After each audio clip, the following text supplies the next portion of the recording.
DLPO, municipal vice chairman Munna గారికి, fire officers, inspectors, మా department SIs, MROs, MPDOs మరియు ఇక్కడ ఉన్న పీస్ కంప్లైంట్ పెడుతున్నారో ఐడెంటిఫై చేసి అక్కడ ఎంత లోడ్ ఉంది అనేది మేము ఐడెంటిఫై చేస్తాం. మీ లొకేషన్స్ ఇస్తే దాన్ని బట్టి మేము ఇస్తాం. ఏదైతే సర్వీస్ వైర్ ఉందో దానికి సంబంధించిన ఫీజు కానీ ఏదైనా ఉందో అది నిర్వాహకం తెచ్చుకోవాలి. కాకపోతే మంచి స్టాండర్డ్ తెచ్చుకొని ఎక్కడ కానీ గైడ్స్ లేకుండా సర్వీస్ వైర్ కూడా మా వాళ్ళే వచ్చి ఇస్తారు. సర్వీస్ వైర్ మీరు కొనుక్కోండి, కానీ ఫోన్ నుంచి ఇస్తాం, మధ్యలో ట్యాపింగ్ చేసి ఇబ్బంది పడదు. ఎక్కడ కూడా ఎలాంటి ప్రాబ్లమ్స్ జాగ్రత్తలు తీసుకొని చేయాలా.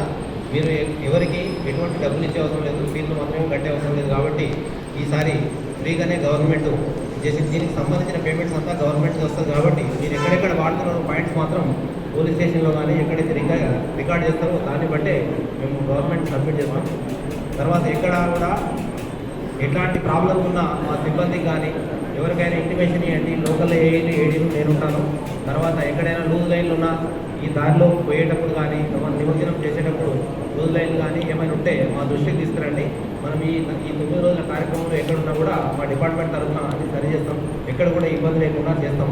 మీరు అనవసరంగా లోకల్ ఎలక్ట్రీషియన్ పెట్టుకొని కొద్దిగా ఇబ్బంది పడద్దు. కొద్దిగా స్టాండర్డ్స్ మెయింటైన్ చేసి ఎక్కడ కూడా ఎలక్ట్రికల్ యాక్సిడెంట్స్ కాకుండా ఆర్మోడ్ డివిజన్ ప్రశాంతంగా చేయాలని కోరుకుంటూ ముగిస్తున్నాం. అన్ని గ్రూప్లో పెడతాం సార్. తర్వాత మా వాళ్ళు రెస్పాండ్ కాకపోతే సర్కిల్ నంబర్లు, నా ఏఈ నంబర్లు నా గ్రూప్లో గ్రూప్లో పెట్టేస్తాం సార్. అందరికీ పేపర్లో కూడా అందరి నంబర్లు కూడా ప్రెస్కి ఇస్తాం. ఏమి ఇబ్బంది.